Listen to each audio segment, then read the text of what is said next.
Excitement is infectious. What's interesting is when they might come in with something where I'm kind of neutral about it. Never spend the principal, only the interest.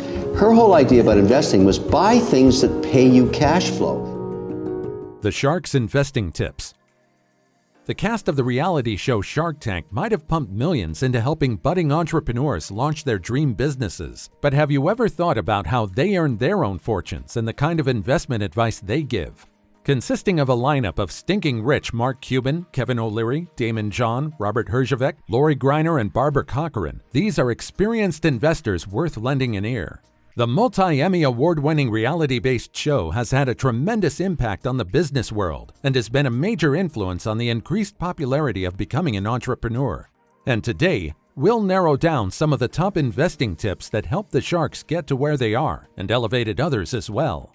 Before we dig in, please tell us who among the Sharks inspires you the most. Let us know in the comments below. Now let's get it on. Over the past decade, millions of people have watched fascinated as entrepreneurs pitch their business ideas and startups in the hopes of winning an investment and support from self-made millionaires and billionaires. Here are some of the best investment advice from the Sharks. Number 1.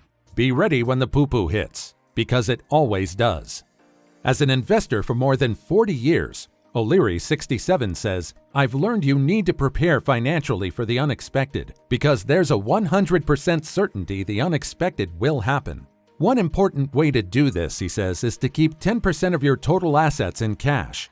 In addition, he has 3 basic investing rules he follows personally and in managing O'Leary funds.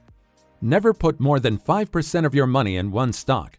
If I fall in love with a company and it grows to more than that, I trim it back. Never put more than 20% of your money in one sector. That's why when the energy market collapsed, I didn't get hurt. Do put 50% of your investments in dividend-paying stocks and 50% in interest-bearing bonds. My mother taught me this. She intuitively felt that if you don't get paid, you shouldn't invest, that the principal earns the money you live off of. Over the past 40 years, 71% of the returns of the S&P came from dividends, not capital appreciation. That's why I don't let my fund managers ever buy a stock that doesn't pay a dividend. Number 2. Follow the green, not the dream. This is Mark Cuban's poetic way of telling overzealous entrepreneurs that their passion is blinding them to reality. He says, so many people get caught up with what they dream for their company that they forget they have to make money in order to survive and thrive. Cuban's investment checklist is: determine your savings, assume a conservative 4 to 6% return on investments over time, commit to living off the return and not spending the principal because you don't know how long you'll live or when the poo-poo will hit, calculate what that leaves you to live on annually, monthly, and weekly, and last but not least, adjust your dream or lifestyle accordingly. I'm not a big fan of reverse mortgages and all that stuff, says O'Leary. I'm a fan of dealing with reality, dealing with the truth, and living within your means. That's what matters. Number 3. Cultivate healthy paranoia.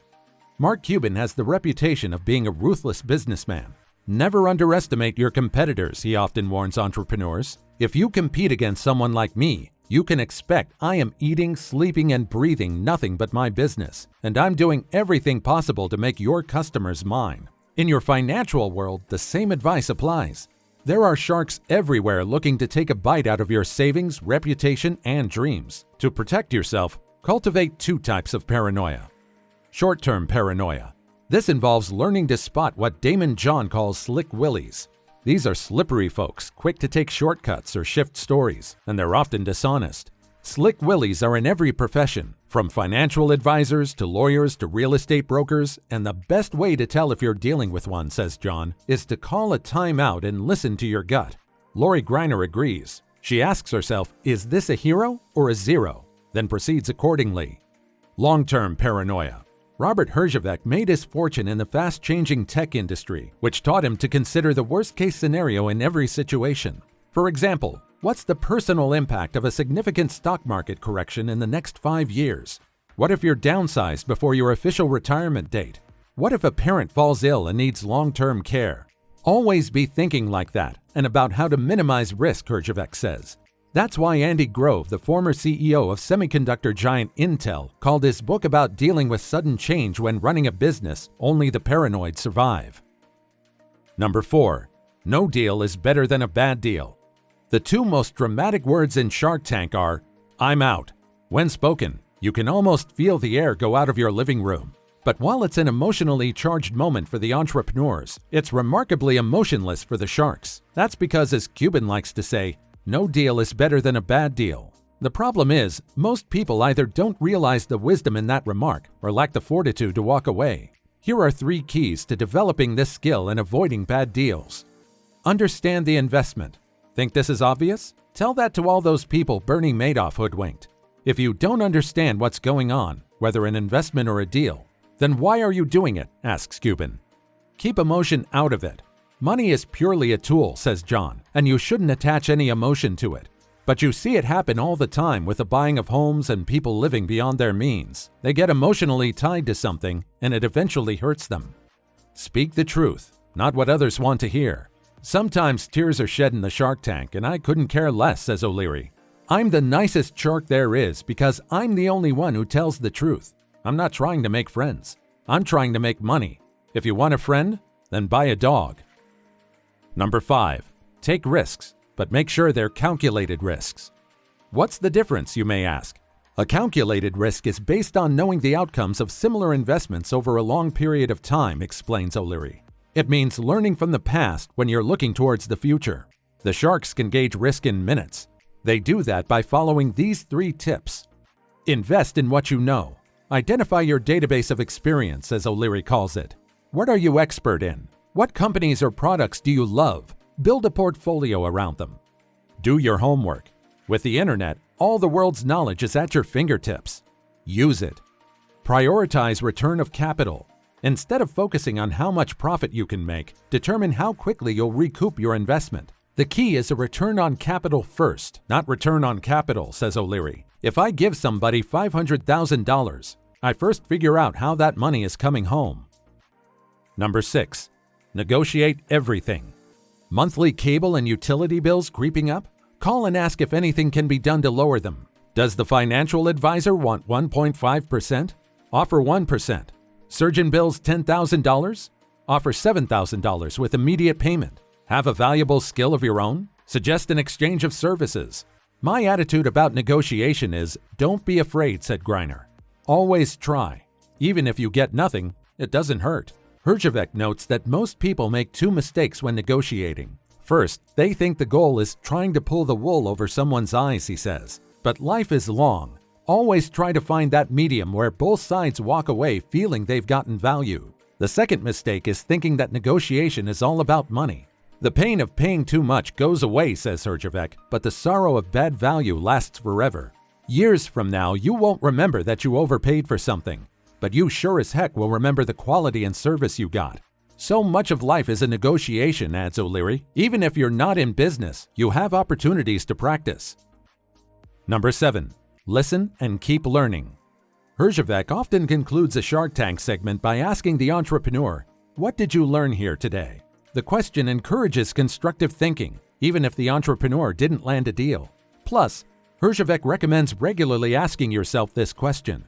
When a stock that your advisor called a lock tanks, what did I learn here today? After a home appraisal turns up less equity than you thought, what did I learn here today? When a family member has a sudden hardship and savings must be tapped, what did I learn here today? The successful make it their mantra and never think opportunities for learning decrease with age. Age is a function of how you attack life, says Herjavec. With age, you gain more knowledge and wisdom, points out Barbara Corcoran, so why wouldn't you also have more opportunity? It's just a matter of flinging open doors and finding it. Number 8. Build a community. Daymond John stresses the value of building a community. You've got to build a community, says John. Nobody needs to buy anything new in this world. They only buy it because there's some form of community and/or need that you're supplying for them. John speaks from experience. He built a successful clothing empire by creating a vast community of his own via his clothing brand Poo-poo. John wisely invested in celebrity endorsements, making him an early pioneer in modern influencer marketing. If you lack the resources to build your own community from scratch, you can leverage the power of others. Partnering with influencers who have cultivated their own communities allows you to introduce your product or service to larger audiences. In fact, some consider Shark Tank to be the world's largest business influencer platform. Number 9. Devise a publicity hook to win media coverage. Barbara Corcoran says, "I'd say you need a publicity hook. Some hook, angle, or gimmick that grabs the attention unfairly from your competitors." Remember, Shark Tank is a unique combination of reality television, business acumen, and entertainment. Doing something unique, different, or disruptive can get you significant media attention and abundant free publicity, especially if you're able to leverage that publicity and captivate the show's producers, who decide your fate as to whether you'll appear on the show.